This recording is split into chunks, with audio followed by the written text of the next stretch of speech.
cuidado com a teoria de merecimento. Comprar com a desculpa de eu mereço te fazer merecer um futuro trágico. Toda vez que você financia a compra de tempo futuro, você está se colocando em primeiro lugar, porque o tempo vai passar de qualquer jeito. Ah, mas 7 anos é muito tempo, mas o tempo vai passar de qualquer... Você quer morrer em 7 anos? Entenda que se pagar primeiro é alimentar a sua coluna de ativos, porque é a única forma de você se tornar mais independente do seu trabalho. Se você se pergunta como eu vou fazer o meu próximo R$1 milhão, você vai ter respostas para como eu vou fazer o meu próximo R$1 milhão.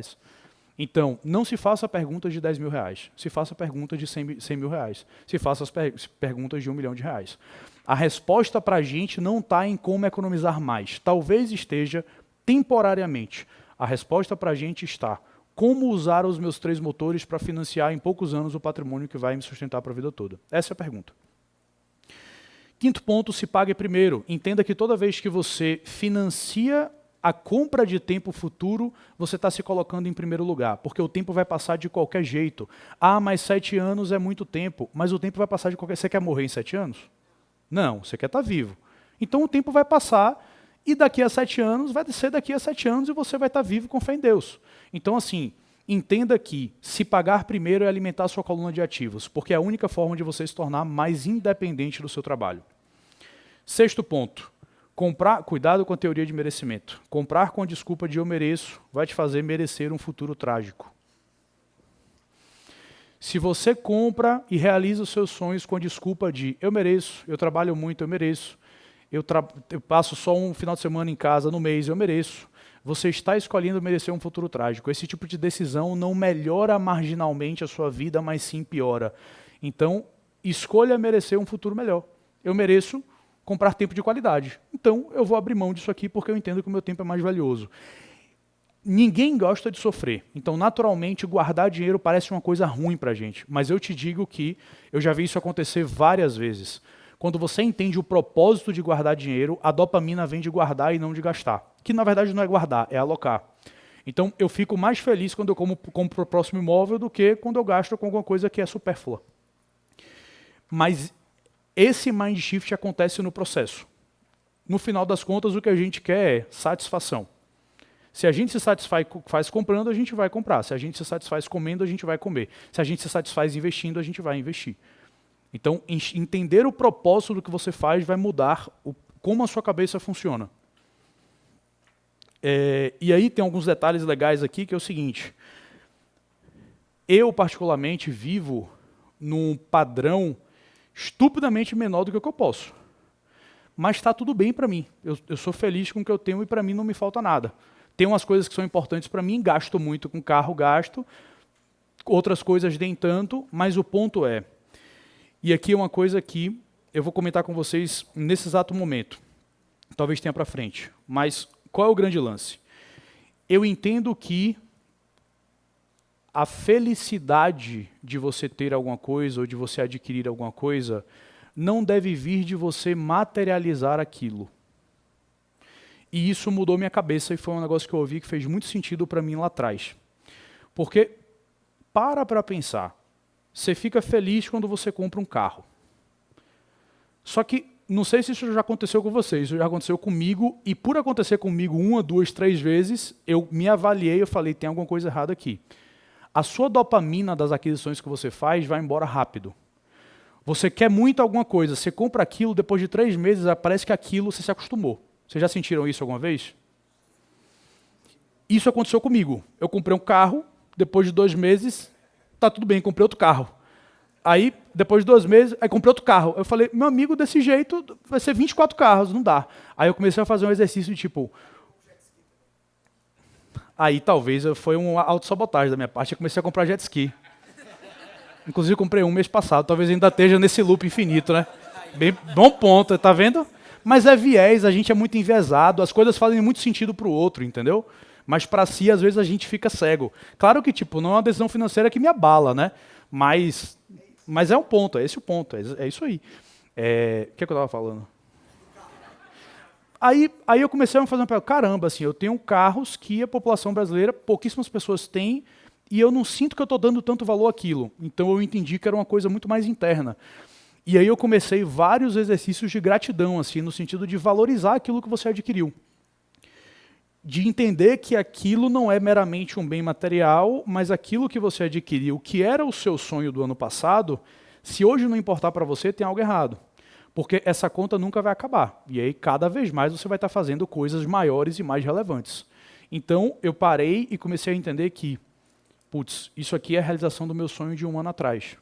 Isso aqui foi resultado do meu esforço, isso aqui foi resultado do meu trabalho. Isso deve me incentivar a fazer coisas com mais qualidade para que eu possa cada vez mais fazer isso. Mas é muito bom eu poder e não fazer e apenas me contentar com o meu sonho do ano passado. E aí eu volto para o loop do porquê eu comecei a falar isso com vocês, que é uma pergunta de quem é verdadeiramente mais livre no final das contas, né? Aquela pessoa que tem um sonho, pode e faz? Ou uma pessoa que tem o sonho, pode e escolhe não fazer? Fez sentido? Entenderam o ponto? Porque se você pode comprar um Porsche e compra, beleza, você fica feliz por causa do Porsche. Mas se a gente parar para pensar de forma lógica, a felicidade devia vir do poder comprar e não do comprar. Porque o poder comprar já te dá a liberdade de fazer isso. Mas se você pode comprar e não compra, você é uma pessoa muito mais livre do que aquele cara que pode e compra. Se ele é impelido a comprar, se ele não tomou uma decisão consciente de compra, evidentemente, né? Esse ponto é importante. E aí, quando você entende que o fato de você poder fazer algo tem que te deixar na balança de felicidade igual, você fica muito mais tranquilo. Porque no final das contas é só um gerenciamento de emoções, é um gerenciamento de dopamina, é um gerenciamento do quanto que você vai se recompensar no processo. É um gerenciamento de você trabalha, você usufrui, você trabalha e você usufrui. Então, hoje, tranquilamente eu guardo 80% do que eu ganho. Apesar de fazer essas heresias financeiras, tipo comprar carro. Mas eu guardo 80% do que eu ganho, invisto muito e é isso que me deixa feliz. E aí, quando eu percebi aquele movimento do carro que eu comentei com vocês, eu falei, tem alguma coisa errada. Então, eu perdi a mão. E outra coisa também, que eu percebi, me analisando, e depois eu fui fazer uma anamnese das pessoas e entendi que é bem padrão. Quando a gente rompe um próximo nível, a gente se acostuma com aquele tipo de decisão. Então, para você comprar o seu primeiro carro de 200 mil reais, talvez você sinta uma dorzinha. Mas para comprar o segundo é muito mais fácil. E isso é um problema. Isso é um problema. Então, eu também percebi isso aí. É uma coisa que a gente tem que se avaliar, né? Porque no final das contas, essas decisões marginais que a gente vai tomando se acumulam e elas vão como se fosse, é como se a gente fosse uma máquina e é um ferrugemzinho a mais ali que vai impedindo a engrenagem de rodar e o tempo vai passando e você constrói patrimônio mais devagar. Então hoje eu tenho uma métrica muito clara e eu ainda uso uma métrica conservadora que é aquilo que eu falei para vocês de ativos e passivos. Eu tenho que ter ativos líquidos o suficiente para pagar todos os meus passivos por mim. Então se eu quero comprar alguma coisa que é um passivo, mesmo que eu goste muito, eu preciso ter uma fonte de renda perpétua alocada no CDI. Não é nem nenhuma outra coisa que eu faço, é no CDI que tem a capacidade de pagar tudo que eu quero por mim. Isso foi uma forma que eu encontrei de fazer com que aquele lance da simetria positiva do dinheiro, né? De você postergar a realização de alguns sonhos, por entender que está tudo bem. E você não precisa deixar a sua vida evoluir de acordo com a sua renda. Então, hoje, por exemplo, como eu comentei com vocês, meu padrão de vida da pessoa física é muito inferior ao que eu posso. E está tudo bem, eu estou mega feliz com isso. Eu não sinto que precisa de nada mais. E eu não vou me obrigar a morar numa mansão, numa casa muito melhor, só porque eu posso. E eu já vi muita gente fazendo esse movimento. Eu ganho muito bem, então eu tenho o quê? Não existe isso. Você não tem que nada. É o que é importante para você e para sua família. Um outro parêntese aqui, desvinculem 100% o ter do parecer ter. Então, instantaneamente, quando a gente vê alguém no Porsche, a gente fala, chegou o rico. Esqueça. Hoje em dia, quando eu vejo um Porsche, eu já me pergunto, financiado em quantas? A gente já viu muita coisa e eu digo para vocês que quem mais tem coisas nesse sentido, menos tem a capacidade de parar de trabalhar. É impressionante. É impressionante.